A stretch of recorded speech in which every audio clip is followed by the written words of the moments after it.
पंकजा मुंडे सर्व सण साजरे करत असतात। दरवर्षी हिंदू नववर्षानिमित्त ते आपल्या मुंबई किंवा परळीतल्या घरी गुढी उभारत असतात। यंदा मात्र त्यांनी हा सण आपल्या घरी करण्याऐवजी एका वाडीत साजरा केलाय। त्यांनी त्या धनगर वाडीतच गुढी उभारली।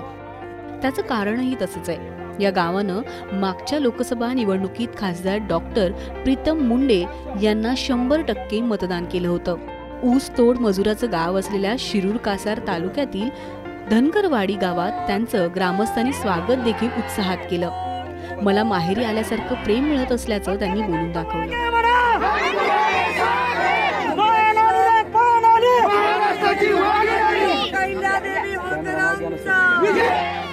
या गावात गरीब हातावर पोट भरणारी कष्टकरी लोक राहतात, जे 90-95% मतदान करतात। अशा लोकांसोबत सण साजरा करावा हे मी ठरवलं होतं। इथं ग्रामस्थांनी माझं जोरदार स्वागत केलं, त्यांच्यासोबत जेवणही केलं, त्यांच्याशी संवाद साधला।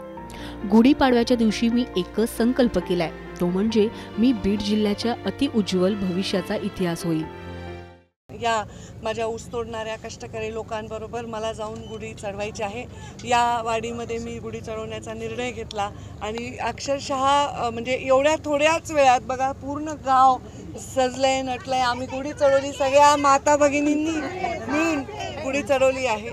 हे त्यांचं प्रेम आहे। मला ते आता जेव खाऊ घालणार आहेत। माझे पूर्ण पाहुणचार लेकीला कसं माहेरी बोलवल्यावर करणार की नाही तसं, मग ओटी बिटी भरून माझ्या कौतुकाने मला रवाना करणार आहेत, मतांची ओटी भरून। मी बीड जिल्ह्याच्या अतिउज्ज्वल भविष्याचा इतिहास होईल हा संकल्प सोडतो। हे रस्ता मंजूर करूनच आले मी, त्याच्याशिवाय नाही आले। मंजूर झालाय रस्ता, आचारसंहितेनंतर काम सुरू होणार आहे।